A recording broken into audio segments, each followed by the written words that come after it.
할렐루야. 오늘 말씀 듣는 여러분 모두에게 하나님의 은혜와 평강이 함께 하시기를 축원합니다. 오늘의 말씀을 의지해서 산상순의 팔복이란 제목으로서 피차 간의 은혜 받는 시간을 갖고자 합니다. 오늘은 아까 말씀드렸던 것처럼 호주에서는 마더스 데이입니다. 마더스 데이 한국에서는 어버이날이지만 여기서는 마더스 데이로와 파더스 데이가 이제 분리되어 있죠. 작년에 마더스 데이 때는 무엇을 했을까? 뭐라고 썼을까를 한번 찾아봤습니다. 정확하게 1년 전에 마더스 데이가 작년에서 5월 12 일이었습니다. 그런데 제가 이런 글을 썼던 것을 기억합니다. "오늘은 호주의 마더스 데이다. 사랑은 물과 같아서 위에서 아래로 흐른다. 내리사랑은 있어도 치사랑은 없다는 말이 있다. 부모와 자식 사랑에는 온도 차이가 있다. 아무리 자식이 부모를 사랑한다고 하더라도 부모가 자식을 사랑하는 만큼 사랑할 수가 없다. 자식은 자기 상처받은 것만 기억하지 부모가 얼마나 아파하는지는 생각하지 않는다. 어찌 자식을 탓하겠느냐? 나 역시 부모에게 그러지 않았는가?" 이 글을 다시 읽으면서 정말로 '아 우리가 정말 그렇게 살아가는 것이 아닌가.' 이렇게 생각을 합니다. 우리는 자녀들에게 우리가 자녀들이 우리한테 해 주지 않는 거에 대해서 여러 가지 많이 속삭하는 것들이 있죠. 근데 가만히 보면은 우리가 부모님한테 우리가 자녀한테 기대하는 것처럼 그렇게 해 주었냐는 질문을 받는다면은 그거에 대해서는 우리가 다시 한번 깊이 생각하지 않을 수가 없는 것이죠. 아무쪼록 이 Mother's Day나 Father's Day나 이런 날들을 통해 가지고 우리가 있는 곳에서 우리는 자녀이면서 부모의 동시적인 그런 역할을 하는 사람들인데 양쪽 역할을 잘 감당하여서 정말 하나님 보기 합하고 가정적으로는 화목한 가정이 될 수 있기를 주의 이름으로 축원합니다. 이 그림은 팔복교회입니다. 팔복교회는 갈릴리 호수 근처에 있습니다. 이 팔복을 기념을 해서 모든 조형물을 팔각으로 이렇게 만들었습니다. 안쪽으로 들어가면은 이 팔각에 이제 팔복을 각자 이렇게 붙여 넣었습니다. 굉장히 이제 아름답게 장식이 되어 있습니다. 또 바깥으로 가면은 카톨릭에서 이 번역한 이 공동 번역입니다. 번역한 이제 팔복에 대해서 기록이 되어 있습니다. 현판으로 이렇게 되어 있습니다. 여기에서 보면 복이 우리는 복이 있는 자는 이렇게 했는데 "행복하여라 마음이 가난한 사람들 하나님 나라가 그들의 것이라." 행복이라고 이렇게 표현을 한 것을 볼 수가 있습니다. 성경의 중심 사상은 하나님의 나라입니다. 하나님의 나라는 현재적인 동시에 또 미래적이기도 합니다. 누가복음 11장 20절을 보면 "내가 만일 하나님의 손을 힘입어 귀신을 쫓아낸다면 하나님의 나라가 이미 너희에게 임하였느라." 현재적인 것, 철저하게 현재적인 입장에서 인제 이 얘기를 하죠. 또 한 번은 "하나님의 나라가 어디에 있습니까?" 이런 질문을 받았을 때 하나님 예수님께서는 "하나님의 나라는 여기 있다 저기 있다 할 것이 아니라 너희 가운데 있다." 이런 표현을 썼습니다. 너희 가운데랑 가서 among이라는 단어도 쓸 수가 있고 in이라는 단어도 쓸 수가 있습니다. 우리 안에 있다는 얘기죠. 우리 안에 하나님이 거하시기 때문에 우리의 주인이 하나님이라면은 이미 우리 안에 하나님의 나라가 임한 것이라고 표현을 쓰고 있습니다. 그 하나님의 나라가 임한 상태는 어떤 상태냐면은 하나님의 나라는 먹는 것과 마시는 것이 아니요 오직 성령 안에 있는 의와 평강과 희락이라고 했습니다. 하나님의 나라는 먹는 것과 마시는 것이 아니라는 얘기죠. 의와 평강과 희락, 그러한 놀라운 축복이 여러분에게 항상 있기를 축원합니다. 팔복에 대해서 다시 잠깐 같이 보겠습니다. 심령이 가난한 자는 복이 있나니 천국이 그들의 것임이라고 했습니다. 가난엔 두 가지 종류의 가난이 있다고 했습니다. 상대적인 가난과 절대적인 가난이죠. 절대적인 가난, 상대적 비교한 가난이 아니란 얘기죠. 절대적으로 자기가 가난하다고 느끼는 것, 어떤 것을 심령이, 우리의 영적인 것이 절대적으로 가난한 자라는 것을 깨닫고 철저하게 깨닫고 하나님의 도움만 전적으로 의존하는 그러한 자가 복이 있다는 얘기입니다. 두 번째로 애통한 자의 복이라고 했습니다. 애통하는 자는 복이 있나니 그들이 위로를 받을 것이라고 했습니다. 이것은 첫 번째 심령이 가난한 자와 연관된 복입니다. 심령이 가난하다는 것, 그래서 애통하다는 얘기죠. 영적 가난 때문에 일어나는 감정입니다. 자신의 취약함과 죄에 대한 통회를 얘기를 하는 것이죠. 여러분, 우리가 분명히 알아야 될 것은 이 애통하는 자의 복은 자신의 죄에 대한 애통이지 한에 의한 원통이 아닙니다. 우리는 애통과 원통의 단어를 분명히 구분합니다. 원통이라는 것은 내가 어떤 한이 맺힌 것을 풀지 못하기 때문에 사용되는 단어이고, 애통이라는 단어는 우리의 죄, 영적인 가난, 심령의 가난함 때문에 통회하는 그런 것이 애통이라는 얘기입니다. 애통하는 자가 복이 있습니다. 원통한 자가 복이 있는 것이 아닙니다. 여러분, 원통과 애통을 혼돈하시지 마시기 바랍니다. 세 번째 복은 온유의 복이라고 했습니다. 온유한 자. 온유한 자는 복이 있나니 저희가 땅을 기업으로 받을 것이라 했습니다. 온유란 단어는 이 야생마에서 나왔다고 했습니다. 야생의 힘과 주인의 방향이 어우러진 단어가 온유라는 단어입니다. 힘은 있는데 에너지는 있는데 자기 마음대로 천반지축으로 뛰는 그런 말에게 온유란 표현을 쓰지 않습니다. 그런 야생의 힘이 주인에게 잘 기들어져 주인의 방향에 의해서 순종될 때, 그때 온유란 단어를 씁니다. 힘은 있는데 방향이 없으면 방종입니다. 방향은 있는데 힘이 없으면 구호에 불과합니다. 온유라는 것은 우리가 한문으로 보면은 따뜻할 온자에 부드러울 유자를 씁니다. 그래서 잠시 착각할 때가 있습니다. 아, 따뜻하고 부드러운 사람이 온유한 사람이나 보다, 이렇게 생각하는데 그런 뜻은 아닙니다. 힘과 에너지와 방향이 어우러졌을 때 그때 온유란 단어를 씁니다. 우린 모세를 한번 생각해 보시겠습니까? 모세는 120살까지 살았습니다. 전반기 40년은 왕자로, 중반기 40년은 미디안과에서 목동으로, 후반기 40년은 바로 이스라엘의 리더로서 이제 살게 되었죠. 전반기 40년 때 이 왜 왕자에서 모세가 그 이집트를 갔다가 도망 나온 이유는 그 이집트 사람들이 이스라엘 사람들을 괴롭히는 것을 보고 참지를 못해서 그를 죽인 것이 발각됨으로써 그는 그곳을 떠날 수밖에 없었던 것입니다. 당시에 모세는 힘은 있었습니다. 에너지는 있었습니다. 하지만 그 에너지를 통제할 수 있는 그런 마음은 없었던 것이죠. 그래서 광해 40년을 거치고 나서 모세가 80세 때 호렙산상에서 하나님께서 떨기나무 가운데 부릅니다. 떨기나무는 불타고 있는데 나무는 그대로 있었습니다. 모세가 거기에 가까이 가자 하나님은 얘기합니다. 이곳은 거룩한 곳이니 내 신을 벗어라, 얘기를 합니다. 신을 벗는다는 그 어떤 세상에 자기의 생각, 그런 것들을 벗으라는 그런 의미를 갖고 있습니다. 제가 어렸을 때는, 교회를 갈 때는 이 신발을 다 벗고 갔습니다. 다 그래서 마루에 앉아서 이제 예배를 드리게 됐죠. 사람들도 많이 앉을 수가 있었고, 뭐 더 어떤 무릎도 꿇고 해서 은혜가 됐었던 것 같습니다. 그런데 어느 정도 시간이 되니까 이제 다 의자에 이제 앉게 되었죠. 그래서 마루에 앉다 보니까 신을 바깥에다 이제 신장도 있었던 그런 것들이 기억이 납니다. 지금에 생각해 보니까 이 신을 벗는다는 것은 바로 이 모세가 호렙산상에서 떨기나무 앞에서 하나님으로서의 신을 벗었다.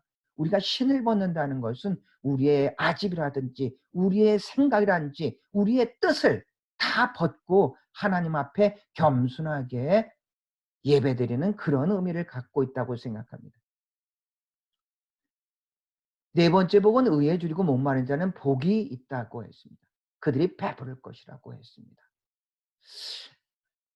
의라는 단어는 굉장히 이 성경에 중요한 단어입니다.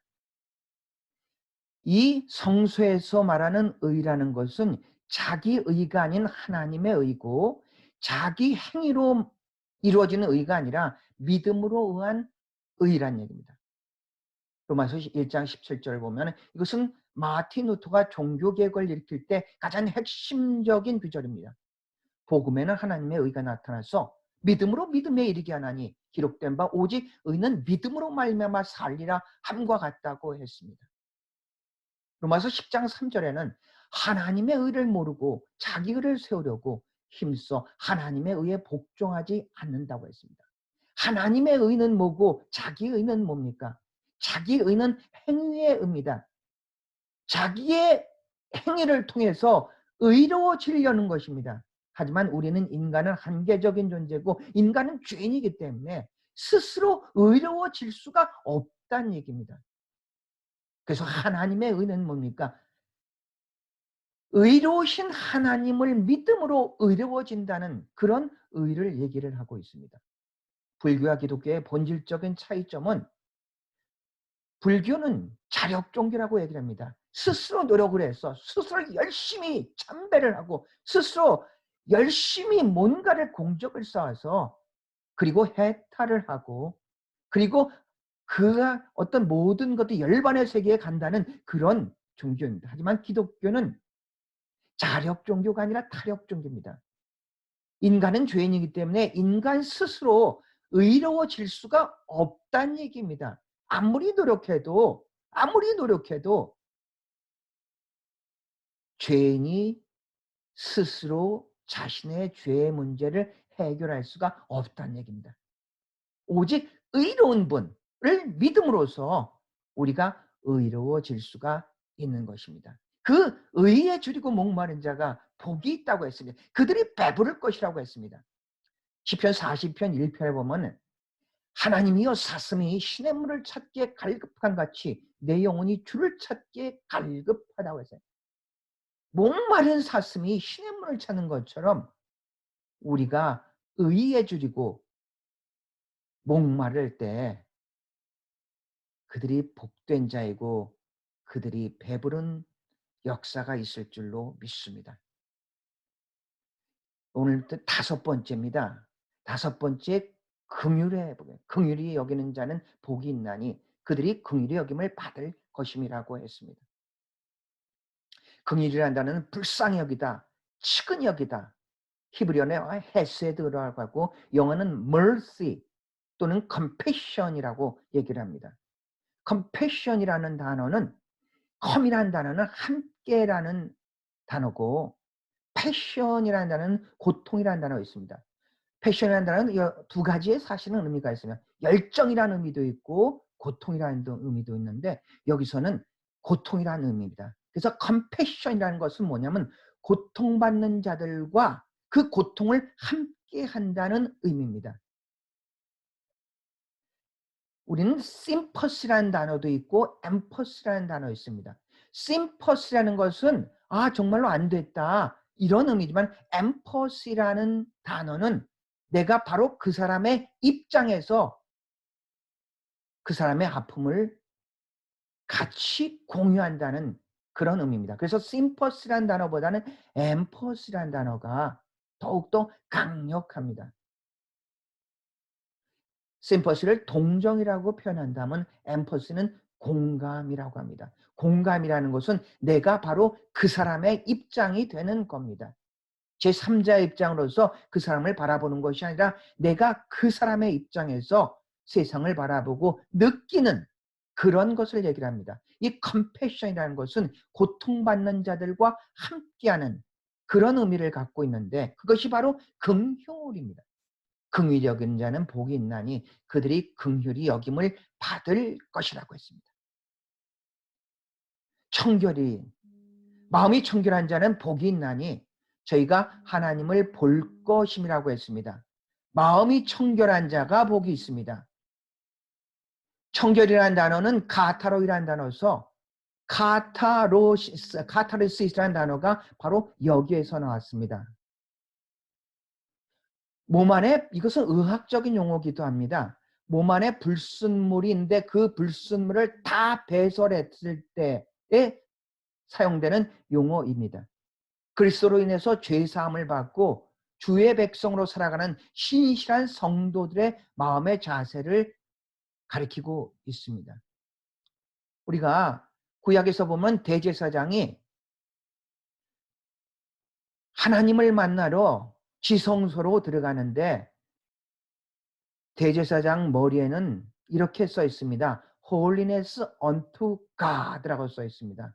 하나님 앞에 성결이라는 얘기입니다. 하나님의 속성은 성결입니다. holiness입니다. 거룩입니다. 그런데 거룩한 분을 만나기 위해선 그 대제사장도 거룩하지 않으면 죽을 수가 있었다는 얘기입니다. 그래서 최대한 인간으로서 할 수 있는 거룩함을 최대한 지키고, 그리고 머리에는 holiness unto 하나님께 거룩이다, 하나님께 성결이다, 이러고 하나님을 만나러 보러 들어가는 것이죠. 바로 이 청결이라는 것이 그런 의미를 가지고 있습니다. 마음이 청결한 자는 복이 있다고 했습니다. 저희가 하나님을 볼 것입니다. 여러분에게 이런 축복이 있기를 축원합니다. 7번째는 화평케 하는 자는 복이 있나니 저희가 하나님의 아들이라 일컬음을 받을 것이라 했습니다. 우리 가운데 화평케 하는 자들이 참 많이 있습니다. 어떤 문제가 있더라도 이 사람이 가면은 이 사람 때문에 그 문제가 해결됩니다. 이 사람들은 피스메이커로서 살아가고 있는 사람들이죠. 이 사람들은 정말로 우리 공동체에서 귀한 사람입니다. 이런 사람들을 통해서 이 공동체가 살아갈 수가 있는 것이죠. 그런데 이 반대의 사람들도 있죠. 조용하던 곳에 이 사람이 오면은 문제가 생깁니다. 아주 평온한 곳에 이 사람 때문에 혼돈이 생기게 된다는 얘기죠. 이 사람 우린 트러블 메이커라고 얘기를 합니다. 문제를 만들어가는 사람이죠. 여러분은 어떤 사람입니까?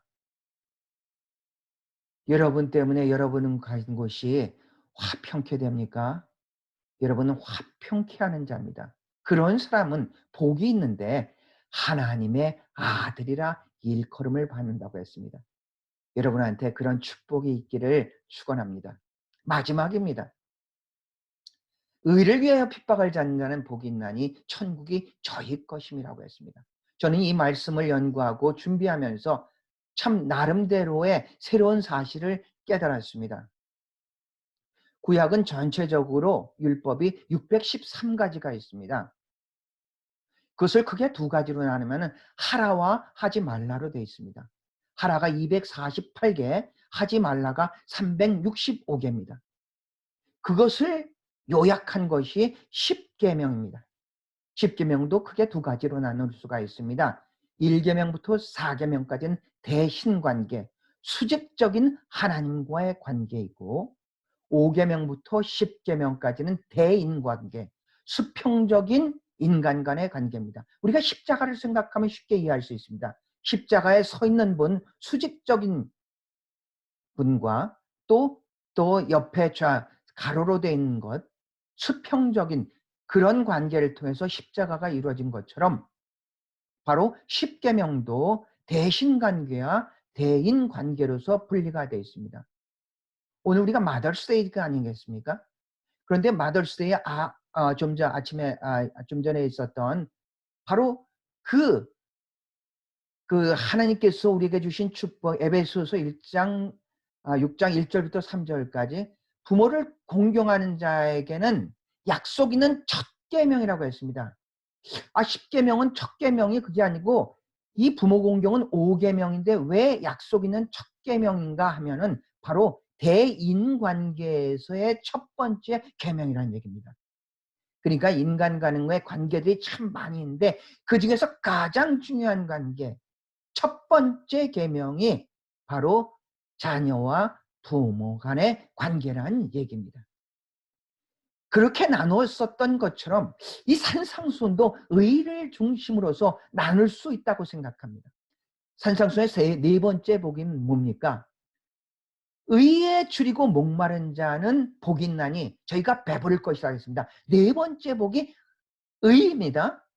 그런데 마지막 여덟 번째 복도 의입니다. 의를 위하여 핍박을 받는 자는 복이 있나니 천국이 저희들 것이라고 했습니다. 그러니까 1복부터 4복까지 의를 중심으로 해서 나눌 수 있고 또 5복부터 8복까지 의로 나눌 수 있습니다.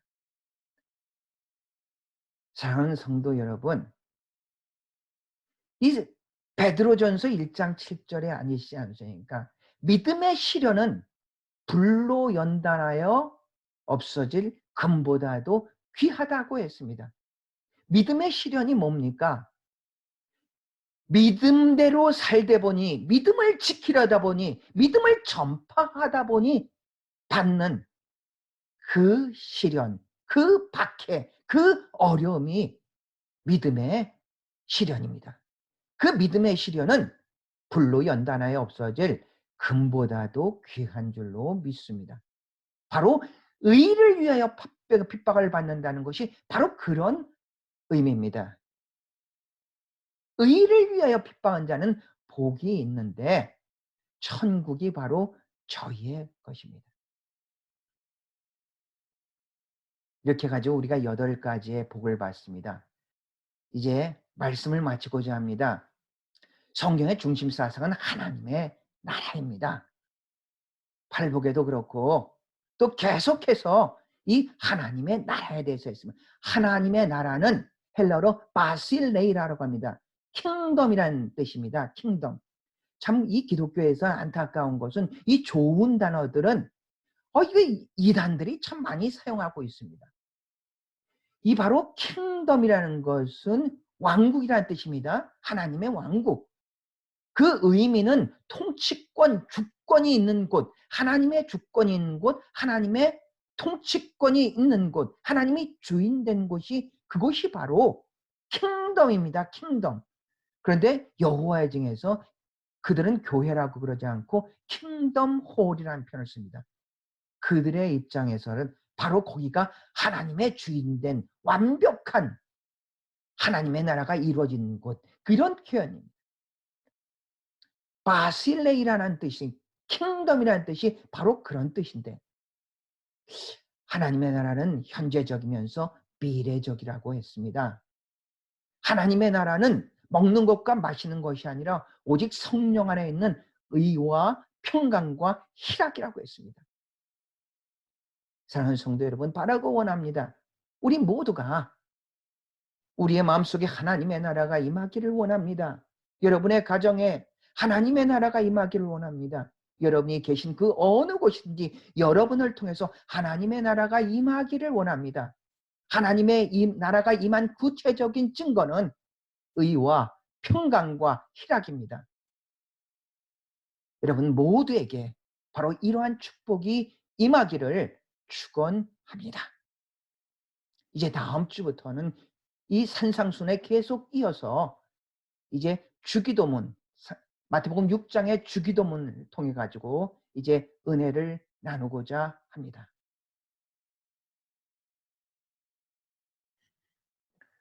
다 같이 기도하시겠습니다. 살아계신 아버지 하나님, 존귀의 영광과 찬양을 주님 앞에 돌려드립니다.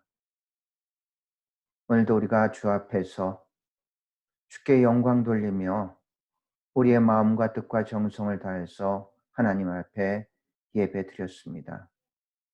입을 크게 열어 찬양을 했고 우리의 마음의 간절한 소원과 기도의 제목을 주님 앞에 올려드렸고 무엇보다도 이 팔복의 말씀을 통해서 다시 한번 우리 자신을 돌아볼 수 있는 귀한 시간을 주시니 감사를 드립니다. 하나님, 이 땅 살아가면서 우리가 세상에 살고 있지만 세상에 속한 자가 아님을 깨닫고 분명히 구분된 삶을 살아갈 수 있는 우리 모두가 되게 하여 주시옵소서.